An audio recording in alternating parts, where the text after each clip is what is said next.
good, McKinley Squad? Welcome back to another video with your boy, who is me, KV McKinley.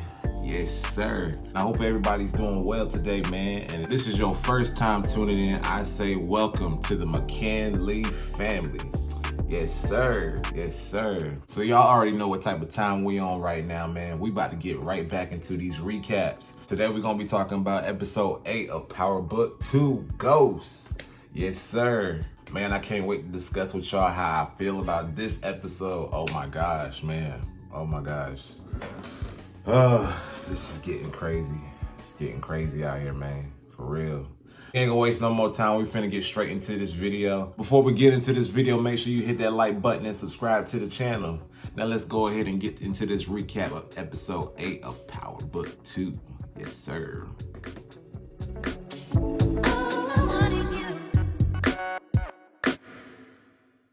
So as you already know, there will be spoilers. So if you have not watched the episode, get out. Unless you want to be spoiled, then I don't care. Go ahead and watch it, man.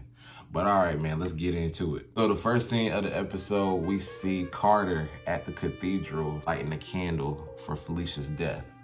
Let's have a moment of silence for her, please. Psych! Streets needed a body. She had to go. Over here kicking Diana in her stomach. For what? Man, she was doing the most, bro. But nah, for real, she had to go, though. Like, she had to go. She had to go. But, you know, Nico, he don't believe it was a car accident, as Carter put it in the episode. And I was really wondering if he was going to tell them what happened, which I kind of figured he probably wouldn't. I was really interested in the story that he would put together for her death. So that was... I didn't think that's what he was gonna say, but hey, it is what it is. Well, guys, it's official. Kane and Noma are getting married. And when Monet found out, she was not happy. I'm telling you, that whole scene was just funny to me. Like, just the whole interaction. And then the way Tariq smirked and turned his head, I literally just fell out laughing, bro. The more I'm looking at it, I really see that Kane probably has something cooking up, I think. But then he has these moments where it's just like, okay, is he really cooking something up? This is what I think is gonna happen. I feel like he's going to double cross Noma, right? To save his mom or whatever. And pretty much show that he was always loyal to his mom. And right now, Monet's just in the dark. That's what I think. Personally, that's what I think. But there's also another side where I just don't know what Kane's gonna do. Because Kane, even though he seems like he's being smart, he's naturally dumb. Like Monet said, 2 + 2 is always gonna be 5 to him. While we on the subject of Monet, I want to talk about her and Tariq real quick.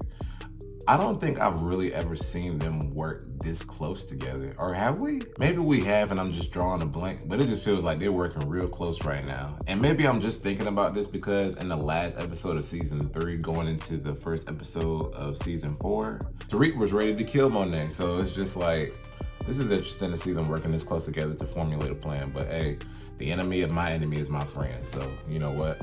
Makes sense. Their relationship dynamic is just so interesting. It's like they don't trust each other, but they know they have to work together in order to survive. So that's how it is. You know what, guys? I think it's official. I think Drew is officially an op. So he gets to take over Zion's spot, and now he's overseeing everything, which in his eyes, he sees that's cool because he has something for himself that's Monet's not in. And I feel like that's what all the kids are trying to do. They're trying to basically find something to do where Monet is not involved. So whether that be having a baby and trying to have a family, or trying to get in a marriage with somebody who basically needs it more than you do, or teaming up with a crooked cop. All of which are still pretty bad things to do. But as long as Monet's not involved, it's like they just trying to do whatever. That's what I feel Drew is trying to do. And I mean, and he alluded to it later on, but still he's an op. Like, although what he did was to protect Monet and the family, I just smell op behavior. You know what I'm saying? That's what I feel like right now. That's just me. Drew and Kane's beef is just so petty, bro.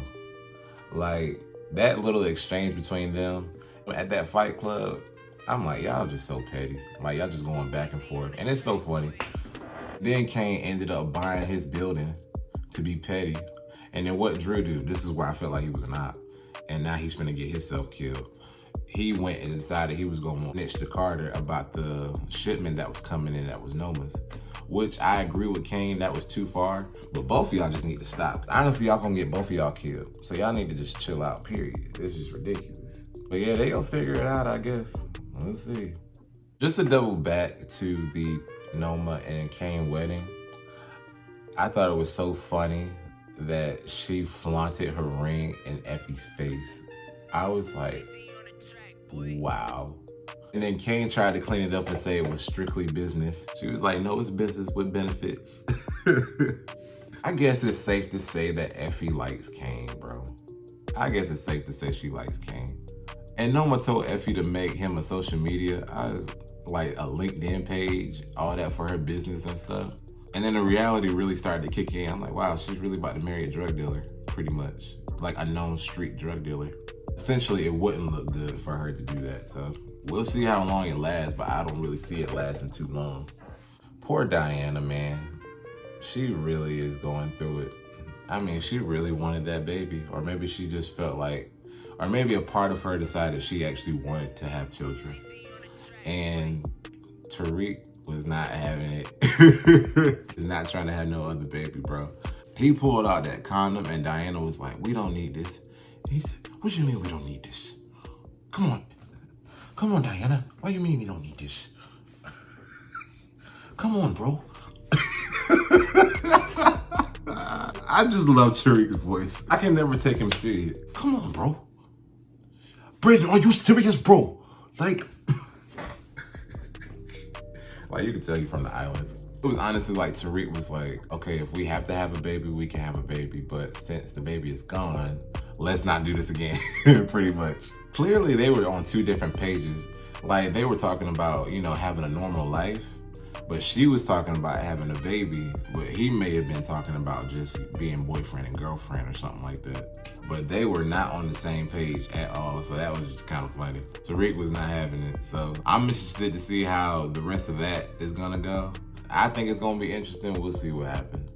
So I really thought that when Effie's mom had called in the last episode, I was thinking she was going to have like a more significant role. But it turned out she was just trying to get some money from her. But I don't understand why they kind of just brought her up. There has to be another reason behind that. Because there's no way you just bring somebody up with only 2 episodes left and they're kind of insignificant. So there got to be more to that story, because like they could have just left Effie's mom out in that scene, because I didn't understand that scene. So if that scene ended up serving no purpose, then it's gonna be like, why, you know? But we'll see. I personally think there might be more to that story, but we'll see. I don't know. So Noma ended up telling Anya that her dad was a drug kingpin, when in reality, it's really Noma that's the drug kingpin. Now, what they did together may be true, but the fact that she pinned everything on her dad and tried to say that she was trying to be legit, interesting. But it lets you know kids aren't stupid. Kids are not stupid at all. So Anya was gonna find out eventually. It's just about what she was gonna do when she found out, or how she was gonna react. Sounds like she's finna go through it almost like Tariq did. So we'll see what happens though. When I tell you, I am officially annoyed with Brayden. He has turned from an irrelevant character to the most annoying character to me. What purpose did you have in going to kill that guy? Like, when he said to Tariq, what, you can get revenge and I can't? Tariq made a valid point. This is not how it's supposed to go. Like, this is how you get caught, bro. I really hope and pray that situation doesn't fire back on them, but it sounds like it might. We'll see what happens. I mean, they really got him being like Tommy for real, being all coked up and stuff. Like, dang, I just like don't even really care for Brayden. Like, Brayden has been so irrelevant, and it's just like, dang, I feel like he gonna end up dying. Maybe. He might end up dying for real. He just might, for real. I don't know, we'll see. And before I get into the last scene, I just want to talk about the fact that Davis is a dog, bro. He is a bulldog of a lawyer. Even though he's not technically practicing right now because his firm is underwater, per se. A little exchange between him and Kane. And she was telling Effie to make him a college profile. He said, make sure it's community college. Hands down, he is my favorite lawyer in Power, for real. Yes, sir. Nico meets with Kane and Noma, basically cons them out of 50K, so it looks like right now. Noma and Carter end up meeting up in the end and basically conspiring about what's going to happen next. Since she found out that she's been double-crossed pretty much. And I could just tell by the look in her eyes, I feel like she knows it was Davis that double-crossed her. Told Tariq and Monet the information about the government official that she was going to bribe. Something tells me she's gonna figure out it was McClain. But this is about to get real interesting, like, for real. So yeah, it's gonna be an interesting next 2 episodes. If I'm being completely honest, I felt like this episode had a lot of build-up, but it ended up being a little underwhelming. I'm very curious to see how this is going to be. I don't have too many predictions for the show, but my prediction right now, and I may be way off, I feel like Davis might end up dying. And I might be off, but that's just how I feel based on what I just said about Noma and what just happened. That's just how I feel. We'll see what happens though. We only got 2 more episodes left before Power Book 2 is done, and it has been a long ride. I really hate to see this show go, because this was my favorite one outside of the original Power. Man, I wish they could keep going. I don't know what happened. I guess Stars and 50 Cent had some type of beef going on. And I feel like it was starting to show within the show, because it started to feel kind of rushed a little bit. And when you think about all the things that happen behind the scenes, that type of stuff kind of translates over onto the screen when you pay attention to it. So yeah, hopefully they work something out, but yeah. That's the end of this video. I hope you guys enjoyed it. Make sure you guys like, comment, and subscribe to the channel. And I'm gonna be back with the next recap very, very soon. Yes, sir. Drop that beat on them.